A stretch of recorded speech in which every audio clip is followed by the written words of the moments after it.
Yeah. This is the That Damn Ziggy show with That Damn Ziggy, and I got a special, kind of swole. I mean, my man over here look like he in the weights, you know what I'm saying? Stop posting pictures without your shirt on, though. That's what I need you to stop doing. Man, see. Yo, we got Rob the Insurer in the building. Man, this is the homie. I'm glad to have you on the show. You're a positive dude. I will say that. You make me think positively. Every time I see you on the pod, I'm like, damn, that's dope. I like that. That was deep. So, anyway, tell them what you do. Tell them where you can find you at. And let's get into this. All right. So, Rob the Insurer, that's the social media side. So, you got that Twitter, Instagram, Facebook, Rob the Insurer. Yeah. Insurance broker is what I do to live and pay bills and all that kind of stuff. But, shoot, my passion is this stuff right here, Ziggy. Yeah. We were talking about it before the podcast. Like, I love doing media. Like, I work so that I can have free time to do this, you know? And the goal is to do this full time one day, man. Yeah, no, for sure. I mean, that's dope. I mean, I think a lot of creators start out that way too, and they just kind of find their role and their passion about it. But you've been nominated for awards, and you know that's actually how we met at the award show. Yeah, man. And but yeah, like I think like you got a really great outlook on life, and you grind. You don't ask for nothing. You know, I don't see you.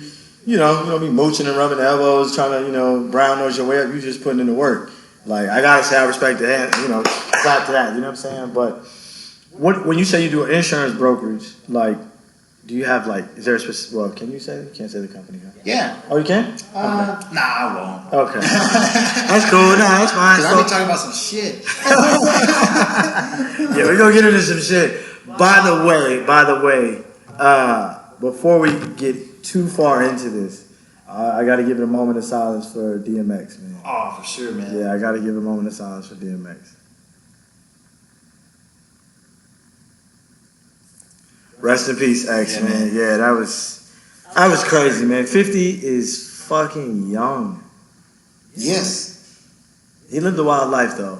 But yes, he did. But 50 is still fucking young, bro, and it's crazy. Damn.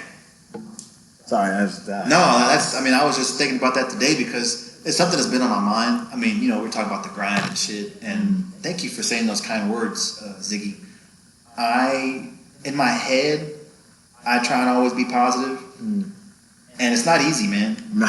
That's why it's a challenge to try and share what I want to share, because I like to try and be a private person on social media and just share what I want to share, but let people know that, hey, like, I'm happy all the time, but it's a choice, Yeah. But in regards to what you're talking about, like with DMX, I was quiet because I was thinking about today.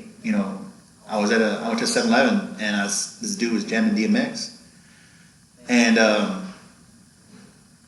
this dude, like, I'd never met this guy in my life.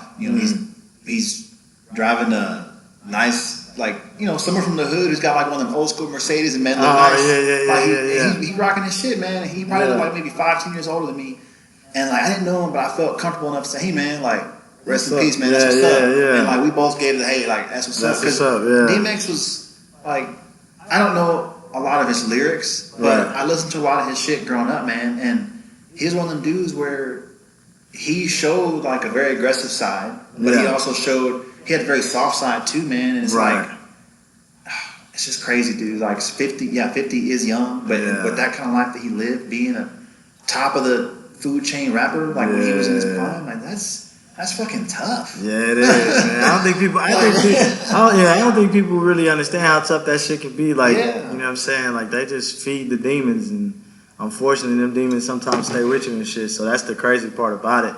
But it's just crazy, man. So anyway, I wasn't trying to get into that sadness all the time. It's all good, man. It's real shit. Yeah, no, it is, and it's like, I don't know all the stories about it, but like, I keep saying like it was an OD. And I heard it was like COVID, and it was something. So I don't know. I just basically rest in peace. We lost a great artist. He's a good dude, man. Yeah, like, dude. All in general. You could tell he had a good heart. Yeah, you could tell, man. You can see that for shit sure. in his eyes. Yeah, that's for sure. Yeah.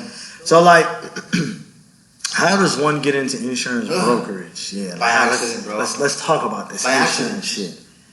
By accident, man. So I was working at AT&T. Yeah. Shout out to my buddy Diego Magana, one of the greatest salesmen I've ever seen in my entire life, man. I've seen a lot of them. Oh wow. I worked at AT&T, and let's just put it like this: like my mouth back in my 20s got me into trouble, a lot. Before all the growth phases and meditation and kind of learn about God and have that relationship with Him. Like before all that, man, my mouth kind of got me into trouble, and I got fired from AT&T. And I'm like, all right, I got a degree, I got a broadcasting degree, but I can get a broadcasting job, but then I ain't gonna make no money for my bills. So I'm like, all right, what am I gonna do? So my buddy, shout out my buddy Nick Warner, went to UNT with me. He was working at Liberty Mutual, and I said, Nick, man, I'm trying to find a job, man. Because before I had a kid, I switched jobs like underwear, bro. And I get a job the next day. All right, let me get another job the next day. Facts. But I'm like, all right, man, like I'm kind of 25, 26, 27. I'm like, man, I want to get a good job. And he's like, hey, man, come do insurance. You can make this much money. I'm like, man, I ain't trying to sell insurance, man. Like, but I didn't have no choice. I'm like, he's like, I can get you an interview. I'm like, dude, all right, you give me an interview with no experience. Right. So I went in there, Liberty Mutual out there in Rowlett, off of by that big ass Target. So it was like a little shopping center. Yeah, I know Rowlett. I sell cars out there in Rockwall. Yeah. Oh, that's next door neighbor. It's right there, dude. So it's a cool little area. Yeah. But that's how I got into it, man. And then I was there for Liberty Mutual for a year, and an opportunity came to become a broker. My buddy Nick went to a brokerage. And basically what a broker is, insurance is just like an insurance agent on steroids. That means they can quote a lot of companies.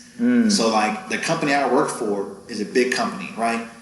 And they have contracts with all these insurance companies saying, hey guys, like we'll get these agents to sell your product. So that's basically that's what I do. So you don't fuck with life insurance too or none of that? I used to. I know the basics of life insurance. But I refer a lot of that stuff to my buddy Tony Dominguez. He owns an Allstate agency. But no, there's just auto and home.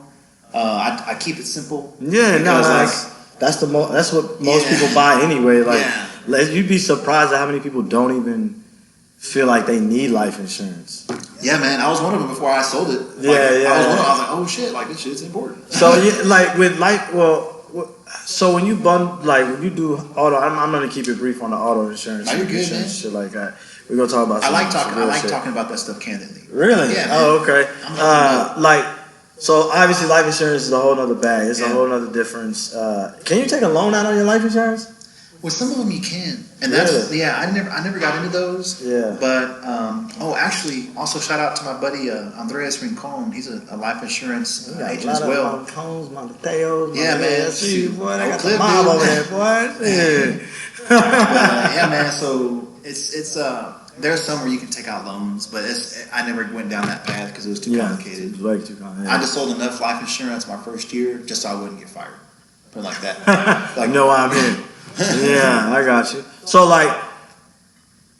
if you, all right, I know you sell it, so you're going to sell me on why. I asked you this question, I think, before. Is insurance a necessity? Well, you probably did ask this question before, but like I told you before the podcast, I'm glad we're doing this again because I felt like I was a different person back then, and I was really nervous because my first time on somebody's podcast. Yeah. So I didn't answer that question probably the best I could. Okay. So to put it now, I think it's not a necessity if you have the money to cover shit. Like if something were to pop off. Like if you got a house, right, and your house gets blown away by a tornado. If you got $200,000 to rebuild a new house, go ahead, bro. Go ahead, live. You don't need insurance. But if you don't, go and pay $100, $200 a month for house insurance. That way, if something happens, instead of you paying $200,000 for a new crib, you only pay $2,000 and they build you a new house. So and for auto insurance, because you can get sued, man. Like if you don't have insurance, you hit somebody, they can sue you because you didn't have insurance. No, I seen that. I think it's some bullshit that motherfuckers you can cut me off and stop short, and if I hit you because I ain't got enough space between. It's my fault. Like, man, I'll peel out on your ass, man. I hate that, and I'm glad I don't deal with claims. Yeah, I would already quit by now. I only sell and advise. Like I'm like an insurance concierge, right? Right. But I hate that. That's such I think a black and white rule. Like if you get somebody behind, because you're right. Like people don't drive well. And you know, especially in Dallas, and we're growing so fast, it just makes it. So I think, that's something that I wish would be looked at. Because I mean, I hit somebody from behind before, and it's still on my record for another year or two, I think. Damn. But so I pay like I pay like $170 now for insurance, but I was paying close to $300 a month for insurance, right? But it was a situation where it was a 3-lane road, and there's a yield to turn to the right. Right. So there's a stop sign, a stop light or light, whatever. And there was a lady in front of me, and there was a cop behind me. And I probably should have been more careful, but it's like, damn, like it's just like a slippery slope. Like she was started to go, and I saw, okay, it's clear, so she's going to keep going because there's no cars coming. Right. So like I looked back, like just nonchalantly, and just kept going as well. But she stopped for something, so she might have like saw her phone or something. But like, so I hit her, going really slow, and nothing happened to her. 1980 something Suburban, because you know Suburbans are made of metal. Yeah. Right. Suburbans ain't feel shit. And like, but you know, it was a person. It was my phone. It was a person that decided to. She took advantage of the claim, bro. Like I could see my insurance report, and I saw that there was like a $15,000 claim. I was like, man, you know, so like I did got too. $15,000 people can take advantage of it, man, and try and just work the system.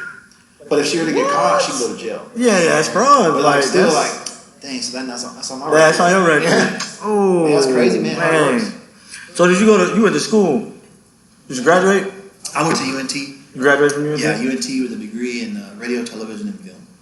Oh, okay. So you really love this shit. I really love this shit, man. That's like when I saw you sitting up, and like we were talking about editing before, we're talking about InShot. Like I love this because this is art. Yeah. Oh, for sure. Like, I think people sleep on this shit. Well, you being able to provide the setting for me to feel comfortable to talk how I'm talking. That's art in itself. And like I'm a big Pink Floyd fan. Like okay. In one of their songs, they talk about communication, how we got to keep talking. Like, and I really think that's true. And you know. I have a passion for this shit. Yeah, I see. That's what's up. Yeah. So, like, UNT is a wild ass campus too, by the way. It's crazy. It's like a 1970s. Yeah, I used to sell cars up there, and like, I was like, bro, I feel like I'm in Austin. It's hippie nation, man. Yeah, like it felt like a small ass Austin. Yeah, it's chill. Keep whatever you want to do, they shit. Got. Yeah, yeah, for sure. Yeah, man, it's cool, man. Hey, but they got one of the best steakhouses up there too. Like I went up. Oh man, I think it's like Starley and Boar, something like that. I don't know, but I have some of the best salmon I think I've ever had in my life over there because I wasn't eating meat at the time. But like the dudes that own, or the dudes that play on what's that TV show? My Name is Earl or some shit like that. Oh, okay. Yeah, they own a restaurant up there. Yeah, that's a badass show too. Yeah, it's funny. I was like, I never really watched it. So I watched it after I went to the restaurant and shit. But anyway, so like, I heard some of your podcasts, man.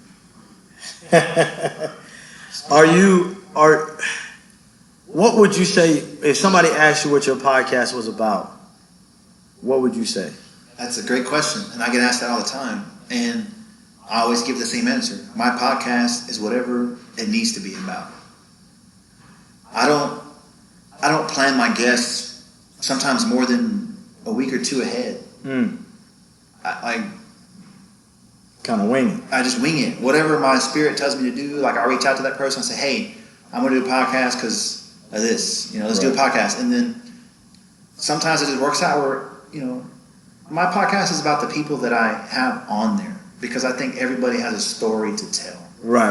Everybody goes through stuff we're talking about before the podcast. Everybody goes through shit. Yeah. You know, so I think it's really important, especially here in Dallas. You know, I'm very proud because we are gaining a strong media presence in the last 2 or 3, 4, 5 years. Yeah. You know, and before when I first started doing the podcast, there was no media presence really. And now, you know, you mentioned being nominated for Co-Sign Awards. I mean, that was a huge honor. Yeah. And it helped motivate me to keep going because I'm like, man, like, you know, there were times where I didn't want to do the podcast and I just kept doing it. Right. You know, and then it's about people sharing their story. You know, I feel like on social media,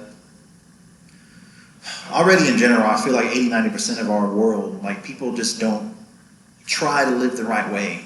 And there's only like a small percentage of us that do. But social media allows everybody to have a soapbox to stand on. And I don't think everybody deserves a soapbox to stand on. Oh, you know? wow. Like free speech is cool, but like if you're just being ignorant and like not talking with any common sense, like we ain't got no time for that. But it's not real life, so you can say something and nobody's gonna like confront you.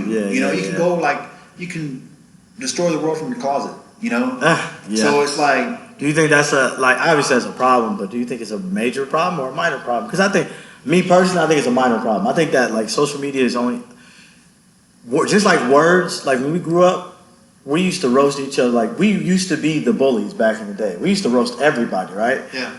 But it wasn't like a bullying thing. We fucking punch you and throw you in the toilets and shit like that. Not unless you got into some beef shit. But like realistically, we just roasted your ass because you like what are those, type shit. Like it was all love. So my thing is like, do you think it's made us more sensitive too though? Like, because I think a lot of people give social media and the trolls and everything too much power. Like for instance, what was the kid that was being bullied for being a Carson Wentz fan, but the kid is dying or something, has some disease. Mm-hmm. I think all those people that was like roasting him and trying to get at him for being a Carson Wentz fan, y'all are fucking cowards and assholes. But my thing is like, is that not to sound cold hearted, but that's the least of your fucking worries right now. Fuck what the people think. You know what I'm saying? Like, yeah. And maybe I just grew up different, and maybe I'm just a dickhead and I don't know it. No, like I feel like you just have a strong stance in how you feel, and that's good. Mm-hmm. But I feel like there's just so much perspective that it's just hard to see. But like when you really break it down, how old are you, Ziggy? Hey man, 36. I'm 35. So we're about the same age, right? Yeah. So when we were coming up, it wasn't the same, man. Like our parents didn't have an iPad to give to us just to like keep us busy while they had to ton other shit. Our parents, the people whoever raised us, they had to be there for real. Like there was no technology just to hand us and like put us aside. And I say that because I think a lot of kids in this generation haven't really been parented the right way. Because a lot of parents who are our age, they just give their kids an iPad just to shut them up. And I see it all the time and it breaks my heart. So like those kids don't have social skills, you know? So my son, I have a son and he's young, but I talk to him about that kind of stuff. I'm like, hey man, like, you see how, look at this, like, I don't let you touch the phone because of this. Like I tell him, hey, you need to talk, and I'm trying to develop that relationship because kids should be able to take that kind of stuff to an extent. Yeah. You can go overboard, and me and you both know, like, we're both from the hood, like, and you're right, that's part of it. Like in high school, like scoring on each other, like that's what you do with your friends. Like, that's what it is. Yeah. But some of these kids, like, they don't know how to handle that, and it's not their fault, but it's like it's the parents' fault. Like I say with my elementary school teacher, Mrs. Mary Davis, used to always say, like, it starts at the house, man. You gotta have that home training. If you ain't got the home training, you ain't gonna do nothing in the world. Yeah, I mean, yeah, but I think a lot of people don't have. I don't know. I think common sense ain't common no more either. No, like, it's not. And I think that's what, like, when people be like, oh, the trolls, the people, this person's such a, asshole and this, that, and the third. I think it's because we gave them the power of fame or clout or whatever the case may be. Their 30 seconds of fame. Like, I think people really just latched on to that, and I think a lot of people do dumb shit, pranks, all this shit like that, just to get famous or to go viral. And then, you know what I'm saying, because we give that power. My son how old is your son? 6. Oh, okay, yeah. So my son is 9, right? Going on 10. Yeah. And I bought him an iPhone for Christmas. Yeah. And like, the reason I did it is because I work a lot. Like I work 6 days a week, damn near, fucking during the day, and then at night I'm doing this, I'm doing music, I'm doing other shit. So it's like I don't really get to see him as much as I want anymore. Like at right now, I make time. Don't get it twisted. I make time, but at the same time, for me, I gave him the phone so we can FaceTime. Anytime I call him, if he don't pick up, he's not allowed to take the phone out of the house unless he's with his mom or with me. Yeah. And realistically, I really don't want him to take. He barely takes it out with her, right? Because like I don't want that to become a habit. Like that's the one thing I say. Like I don't want him to think he gotta take it everywhere. Think he gotta have it everywhere and be on his phone instead of talking. Because I'm the first one to tell him like, yo, you know, when somebody's talking to you, you look them in the eyes. Yeah. You know what I'm saying? When somebody's talking to you, you shake their hand. And like a person coming to you to give you some type of dap or anything, you shake their hand. You know, whatever the case it be. You know, and I'm teaching. I'm doing. It's a double-edged sword, but you gotta do. Unfortunately, you gotta do both. Yeah. Because if you don't adapt with the times, you end up being bombarded. It's almost like the preacher's daughter. You know the saying like, oh, the pastor's daughter or preacher's daughter, once she get out, she get wild, right? Yeah. It's because she was fucking sheltered her whole time. So I feel it's the same thing with technology. I feel like if you you gotta give them a taste and let them and see where they go with it. Now, has my son been caught doing shit he shouldn't be doing, looking at twerk videos and shit? Sure. I mean, I ain't really mad at him about it, but you know what I'm saying? That's the guy in me. But at the same time, it's like, if that's the worst of my trouble right now, I'll take that for now. Yeah. You know what I'm saying? Like at least he ain't watching motherfuckers killing babies or killing each other type shit, fights and shit like that. He not watching shit like that. He's still a kid. Yeah. He still goes outside and plays. It's not a here and we out. Nah, shit. The other day, I told him we were driving and we were playing Punch Bug. And I don't remember the last time I played it. You know what I'm saying? So I was like, yo, you ever play Punch Bug? And he was like, no. It's like, I'm failing as a father. So we started playing it. You know what I'm saying? Like, and you have to take those moments, you know what I'm saying, for what they are. And I think that will give the balance that I think the world really needs. Because I don't think majority of the kids out there now, you talk to a lot of them, TikTok, you know, all that shit like that, but I don't think they put as much into it as we think. I think it's just easy to them, so they do it. Yeah. And then I think we, you know, and then they see us doing the shit. Oh, y'all doing TikTok, y'all joining in. Well, you know what I'm saying? We're doing more adult shit, but there's no differential as far as the adult shit and the other shit for TikTok. There isn't, like, you could do a video, kid shit, and then red silhouette challenge. It's like, oh, who's this butt ass nigga girl? Like, you know what I'm saying? So it's like, there's no real filter. But I also think America is slow with that. I think we're sheltered. I think America's young, and we're sheltered in general. Because you gotta think about it. Everybody else is already doing their thing before us. And then, you know, we took our own, you know what I'm saying, our own freedom, if you will, whatever. You know what I'm saying? Like, or am I, you think I'm crazy? Actually, I'm catching on everything that you're saying. Like, and it makes a lot of sense. You know, and you're right. There has to be a balance. Right. And that's something I think about now. Like, when my kid gets older, I'm like, you know, and don't get it, I let him go on the iPad sometimes. Oh, yeah. You know, it's just for a certain amount of time. But, like, you're right. You know, since he lives with his mom, when he gets older, you know, and he has his iPad that he takes, but, you know, he ain't around all the time. Right. But as he gets older, like, I do want to do things like, hey, man, me and you can FaceTime, you know, as he gets older. Right, hey, yeah. You just shoot me a text or something. Yeah.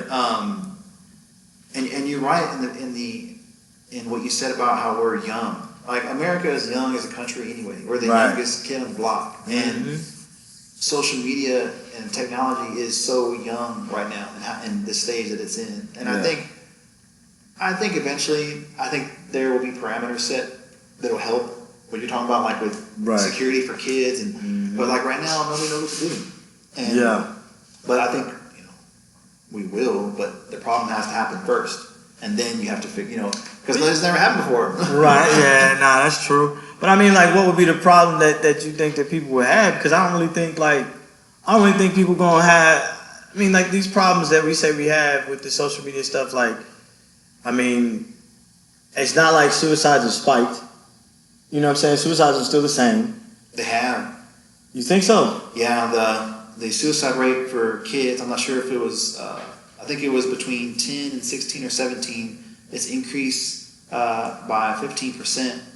I'm not sure how long over the past few years, but it's 15%. And it's high, and it really does affect kids, man. I've watched documentaries on it, and it affects kids, like, if they aren't parented right. Like, everything you just said, Ziki, like, you teach your kid the right shit. Like, you communicate with him. Yeah. But there are parents who, I've seen this before, man. Like, my kid will be at a little fitness class, and I go to every week. Yeah. And the parent never goes. Like nobody from the family. It's the nanny. Oh, Because he lives up there in Little Elm. So they got people up there. A lot of people up there got money, right? That money. So I'm like, dang, this Hispanic lady is taking care of this white kid. Yeah. And like, he's acting out. What can the lady do? But that ain't her kid. Like, that ain't her. So like, those kind of parents who just let the phone control them, and those are the kind of people that already let the phone control their lives anyway. Yeah. They're just making another sheep come up. That's all they're doing. Yeah. You know, people like you and me that know what the deal is, and like been from the hood and gone through the grind, experienced shit, and like now we're at the stage where all right, like we are using the benefit of knowing technology how we know it and knowing how life was before technology and teaching that to the next generation. Most people ain't doing that. Nah, and that's the crazy thing is like, you're right. Like I think a lot of people don't really, they don't know how to balance. But again, I think more so it's just because of the simple fact that like you said, the 15% and everything like that. I think now it's because more so people need help. Certain mental health issues. We've dealt with a lot in the last 2 years. Like, fuck yeah. Like, you know what I'm saying? So I think it's kind of hard to say that for these past few years. Like, oh, it's been up. Well, yeah, I mean, shit. Adults have been up because of some fact these motherfuckers just learning who their real husband is or their real wife is while they stuck at the house. Like, whoa. Yeah. You are a completely different person at work than you're here at home. Who the fuck is this person? So, of course, you know what I'm saying? It's people. I think nowadays, social media is so strong for the people that have been living alternate realities in the first place. For the people who live in reality, who see the world for what it is and handle shit and don't make excuses for they don't play the blame game and say every excuse, because an excuse only sounds good to the motherfucker making it. But everybody else don't. Everybody else is like, what? That don't make a whole lot of sense. Anybody who has common sense. There you go. Or that ain't a fucking enabler. But you know what I'm saying? Like that's what I'm saying though. So like for people like yourself, myself, we, like you said, we live in the reality. You know what I'm saying? So it's like we know how to balance. I think a lot of people. I think it's so strong because, and then also you gotta look at it too. Millions upon millions of people wear 3 different faces. They wear the one they wear at home when it's just them. Yeah. They wear the one at home when it's family, and they wear the one, family and friends, and then they wear their fucking outside face.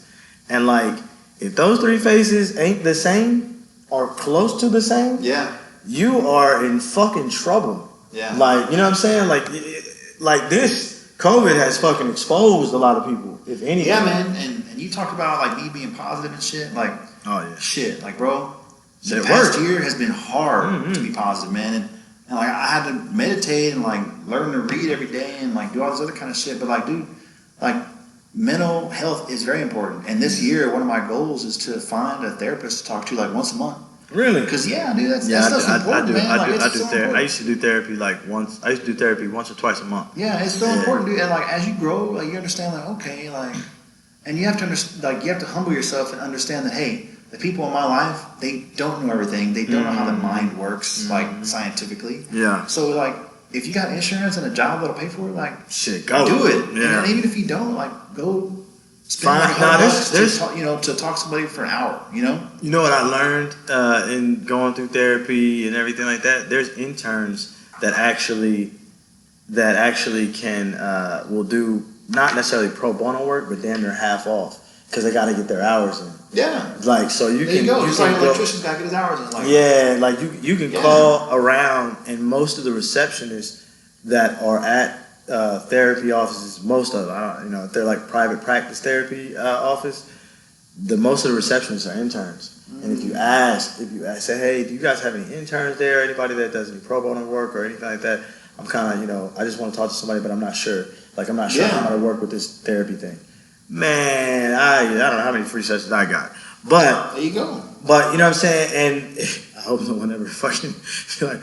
So that's good knowledge, man. That's but I mean that's what I'm saying. Like I learned that shit because you got to, man. You gotta, like you said, mental health is very very fucking important. It is, man. Especially in the world we live in today, where like the human mind is not meant to take in so much information as it does now. Yeah, like, that shit's crazy. We're in the first part of this new kind of revolution. The Matrix. So like the brain is not like once COVID started, I'm like, all right, I ain't watching the news for shit. I ain't watch the presidential news. I didn't watch the fucking COVID news. I'm like, when I want to find my news, I'll go look for it. Yeah. Because like if you don't, you just get your mind bombarded filled with this negativity. Social media, people bitching and complaining. It's nothing but negative. Yeah. So like I haven't watched the news in years. I ain't watched the news in a while. Actually, probably after I got out the military, I started watching the news because like I was like, man, this shit is depressing. Like it's nothing but bad news. Like damn, we ain't got no good news coming through. They don't care because they're there to get paid, man. Right, and they try to make that money. Bad news sells. Like bad news fucking sells. So how did you get to the point of like meditating every day? Like I still ain't been able to sit down for more than like 5 minutes. I be sitting there zoned out after 5 minutes. I be ready to smoke, ready to drink, ready to do something. I'm trying to think, man. It started with this app called Headspace, and you know, like as you grow and stuff, like I gave my life to God December 2019, right? So that's kind of like when I started like growing a little bit. I'm like, all right. And then COVID happened like a few months later. I'm like, okay, damn, all right. But did you bring COVID with you? Nah. And like, so I'm like, I listen to podcasts, and I'm very open-minded to information that I hear. And I heard a lot about meditation through the podcasts I listened to, and like I kept hearing it. I'm like, let me do some research on it. I'm like, all right, it's beneficial, all right. So I started with Headspace, 5 minutes at a time, 10 minutes at a time, and now I use this app called Sync Tuition. And I meditate 25 minutes. And it really helps, man. Really? So what does it do? Well, like you said, so by the way, you're using technology while you're meditating. That's, that's supposedly a no-no, they say. And all that shit. But anyway, I'm fucking with you. So like, how does it help? Like, what does it do? Like, does it like all? So it helps me feel more calm. So in the day-to-day, as you go older, as you get older, and especially you have a child, at least one child, or more, your brain gets cluttered with a lot of stuff. And I'm sure we all remember our parents being stressed out, and because a lot of us, our parents did not meditate, and like I found that before I meditated, I was always going, and even if I gave myself time to chill at night, like I'll still watch TV or be entertained. I'm like, man, I want to learn who I am, learn about myself, and learn my weaknesses, and learn what I'm afraid of. And when you close your eyes, like, and try and be still for a longer period of time than normal, you start, those demons start to come up. Like everything, whatever your demons are in your life. And you have to learn how to control those demons with your mind. And that's why I meditate, man, so that I can, I learn how to kill almost all my demons so that I can be the best me that I can be. Because that's what my goal in life is to be, is the best person I can be. So, like, what was the switch? Like, was it just, God, or was it like, or was it just kind of like, you getting older, you had a kid, and you're just like, damn, I need to switch up. Like, I want to be like my parents. Like, what was the aha moment? So I'm very grateful for my parents. I give a lot of credit to them because they're from Oak Cliff, born and raised in Oak Cliff. That's my hood. Yeah. His face, get that shit understood. Yeah. Because Oak Cliff, that's my hood. Yeah. My dad's family, they came from Germany and Russia during all that time in the Holocaust. My great-grandpa came to New York, and started his family. And that's my dad's side. My mom's side, my grandpa, he grew up in Guanajuato, Mexico. And they lived in West Dallas in a train cargo thing, So coming from that, like my parents provided a roof over my head. And food on the table and opportunity to be something I can be. So, no, they didn't meditate, but that stuff wasn't really available. That information wasn't as easily available. The internet was barely coming out. So, if they had opportunity, they would. I know they would. But they instilled in me just trying to be good people. Like, I never heard my parents complain or bitch or like because shit went down, man. Like, they went through some hard shit. Yeah, but they never complained. They just kept going. So, like, that was in me.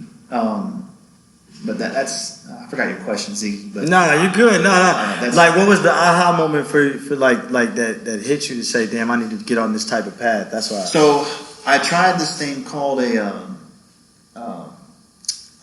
what's it called? Sensory deprivation tank, and you can look them up. It's a float tank. Just Google float tank. And in my meditation journey, I heard about this float tank shit. Let me look this shit up. All right, it's 60 minutes in this tank filled with Epsom salt and water, so you just float, and this complete darkness. You can't see nothing. You can't hear nothing. Like imagine closing your eyes at night and it's dark. It's 10 times darker than that in there. You can't see nothing. So it feels like you're floating in the ocean in the middle of the galaxy. So I did that one time for 60 minutes and stayed completely still in my sync tuition journey and all that stuff, and mixture of, and in meditation, like I'll talk to God sometimes too. And I believe in God, but I also believe like in spiritual shit too. Like the universe. Like the universe. Okay. So like all that kind of shit too. It's all in one. All in one. Right. So it was a moment before I bought my house, like a year before, and I'm trying to meditate and what can I do about, like what do I need to do? What kind of, I'm third, I need to get a crib, man. So I did a session, and I was like, whoa. Like after the session, I was like, shit. It was almost like where everything in my life, I was able to put in a filing cabinet and like organize everything so that I could see how to get the house. Like from the Epsom salt bath? Not bad. In layman terms, yeah. But because it just allowed everything to be shut off. Turn everything off, yeah. Like, because it's dark. You can't see, hear nothing. Like, that shit didn't drive you insane. 60 minutes is a long ass fucking time, bro. That's a long time. To be floating, like, you don't, like, but you don't sink. No, because there's so much Epsom salt. But yeah, man, that was the aha moment. So I just, and then when COVID happened, I was like, well, and just said, fuck it, and just, I had to, man. I live by myself. Yeah. So like, the positive person, like everybody who has that positive friend, like they're positive, but that's like what they've held on to their whole life. Right. Because life has been tough my whole life. I feel like for a lot of my life, I kind of just lived a cloudy reality and just used my positive personality just to get me by. Yeah. Yeah. And it wasn't until I gave my life to God and meditated and like learned about myself, read books. I highly recommend the book called King, Warrior, Magician, Lover. It'll teach you all the parts of a man that you are and teach you how to like tame those things. But that's just COVID. I had to meditate, bro. If not, I got crazy. Like I ain't gonna hold you. That's really like, cause I had a couple people like past relationships and shit like that. We used to try to meditate, and I couldn't do it for long. Like I just couldn't. It's hard. I couldn't do it for long. For me. It ain't nothing about demons, cause I'm an open book. My demons be on my shoulder talking to me. But like for me, I just can't. Like I feel like I'm gonna go to sleep. Like I don't know if that's like some people are like, well, that's just because your soul is unrested and this, that, and that. I'm like, we good over here. You know what I'm saying? There's nothing wrong with that. But like I just don't feel like I can sit still that long with my eyes closed without going to sleep or trying to go to sleep. Well, I mean, I feel like everybody's different, dude. Yeah. I mean, and that's one of the things that like our society, like different things work for different people, man. Right. Like, people gotta understand that. Like that's good. Yeah. You went to the military. Like you were in the military, so like your mind is probably stronger than my mind in a lot of areas. I never was in the military, so like you have that strong mind. Your body's been pushed and your soul's been pushed to the limit. So like you got a stronger. Some people they gotta do other shit to work. Everybody's different. Facts, yeah. All right, man. Yeah, we got dinner, boys. That's how I get, man. Yeah, that's what's up, man. Shout out to call this the spiritual episode. Spiritual episode, man. Hey, my middle name's Cleo, so call me now, man. So tell them where they can find you. Like, okay, so your podcast is just called it's the Rob D. Sure podcast, right? Yeah. And then they can find it everywhere, right? Everywhere. Like, everywhere. Yeah. I mean, if you got an iPhone, just download the podcast app. I mean, it's on the iPhone. Just I was gonna say that's why I'm subscribed on Apple Podcast. There you go. And the Spotify too. It is on Spotify too. Yeah, it's on Spotify. Where do you get your most love at? I don't know, man. Really? I just put it out there. Like I put it up on his website, and his website I pay like $10 a month, but it helps me see how many downloads it's gotten. Okay. But I don't know which platform it's coming from, bro. Like, okay. I just do it to put it out there. I got you. Yeah. Okay. I was just curious because I be wondering about that. Like right now, there's almost 20,000 downloads. Damn, that's what's up. Over 20,000 downloads overall. Yeah, that's what's up. That's strong like a motherfucker. Yeah, thanks, man. I'm trying to get there, baby. All right, man. So I appreciate you coming on the show, man. This was enlightening. I'm over here drinking. I feel like I need to go to church right now. You know, meditate, smoke a blunt, meditate. But no, and again, where they can find you at? Rob the Insurer on Instagram. That's like the main kind of get my vibe on there. And I want to let everybody know, man, like, no matter what you're going through, like, everybody's going through something. Everybody. So just understand that as you move through life, man. Like, because somebody who you think, you know, people look at me, oh, like, Rob, like, I've had stuff on social media, people, and I don't mind it. Like, I'm okay. I have thick skin. Oh, well, you ain't been through much. That's why you pop. I'm like, man, in my head, I'm like, I want to tell them something. I'm like, you know what? Like, that means that person ain't feeling right with their selves. So, like, just keep going, man. Like, as long as you wake up, like, just look up to the sky, man. My little brother, you know, he says, like, just look up to the sky and, like, realize how amazing it is. I'm like, we alive, man. Yeah, you lucky to make it alive, bro. You got it, man. Rise up. Always. 1 in 6 billion chances of being born. Like, that shit is a blessing in itself. So, all right, man. We appreciate. I appreciate you coming on. I'm so used to saying we. I appreciate you for coming on the show, man. And we gotta do this again. We're gonna do this in a meditation thing. You're gonna put me on the Epsom salt bath. Let's do it, man. That shit sound crazy.